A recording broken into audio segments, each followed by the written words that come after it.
นี่ใส่มองยาวมองคือเก่าเลยทุกคนนะกำมันอยู่เด้อพอได้อยู่นี่กันบ่ร้ายแล้วนี่มีแต่ปลาหน่อยนี่ด่างตัวที่หนึ่งนี่ยังอีกด่างตัวที่สองมันนี่ทุกคนพยายามนำกันเลยไปลงนำกันประมาณหรือประมาณนะน้ำเซฟเบื้องนั้นมันจะเลิกนั่นเลยทุกคนเบื้องนี้มันจะตื้นๆน้ำเซฟตัวนี้จะเป็นด่างตัวที่สองนี่แต่ยี่บ่ปลาคืออยู่ทุกคนบ่ร้ายตัวนี้ได้ตัวหนึ่งสองตัวอย่ามองกันมาเลยเก็บภาพบรรยากาศแคมป์เซบางเฮียงนี่ทุกคน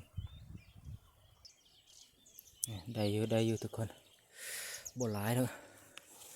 พอได้กินเยอะนี่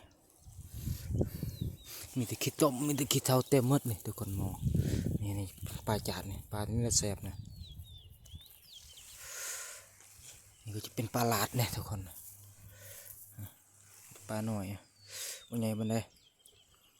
ปลาจาดปลากระมาด